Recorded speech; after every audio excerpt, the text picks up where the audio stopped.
किसी समय की बात है, एक राजा ने अपने दरबार में पंडित जी को पूजा पाठ के लिए बुलाया। पूजा के बाद राजा ने पंडित जी से 3 जटिल सवाल पूछे। 1. भगवान कैसे दिखते हैं? 2. भगवान कहां तक देख सकते हैं? 3.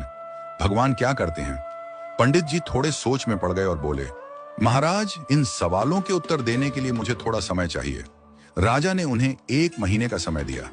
पंडित जी घर लौट आए, लेकिन कई दिनों तक उत्तर नहीं सूझा। उनकी परेशानी देखकर उनका बेटा बोला, पिताजी, आप क्यों चिंतित हैं? पंडित जी ने उसे राजा के सवालों के बारे में बताया।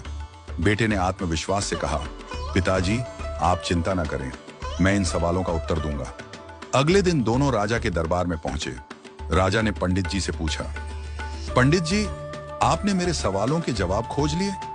पंडित जी ने कहा, महाराज, मेरे बेटे ने इन सवालों के उत्तर देने का जिम्मा लिया है।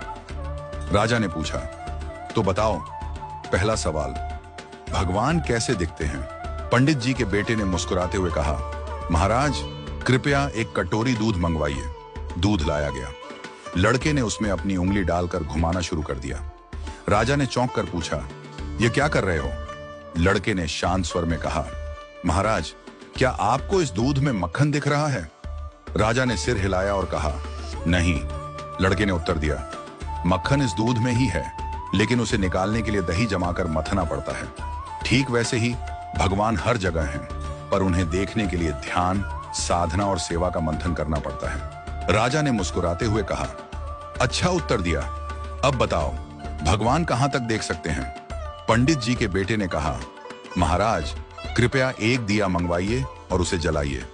दिया जलाया गया और उसकी रोशनी चारों ओर फैल गई। लड़के ने पूछा, इस दिए की रोशनी कहां तक जा रही है? राजा ने कहा, यह तो पूरे कमरे में फैल रही है। लड़के ने उत्तर दिया, ठीक वैसे ही भगवान की दृष्टि की कोई सीमा नहीं है। जैसे इस दिए की रोशनी हर दिशा में फैलती है और सब कुछ देखती है, वैसे ही भगवान भी हर जगह सब कुछ देख सकते हैं। राजा ने संतुष्ट होकर कहा, बहुत अच्छा उत्तर दिया।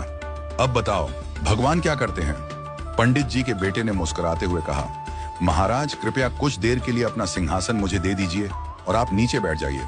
दरबारियों में खुसर पुसर होने लगी, पर राजा को जिज्ञासा थी, इसलिए उसने उसे सिंहासन पर बैठने की अनुमति दे दी। लड़का सिंहासन पर बैठकर बोला, महाराज, अब देखिए, अभी तक आप राजा थे और मैं आपकी प्रजा था, लेकिन अब मैं राजा हूं और आप मेरी प्रजा हैं।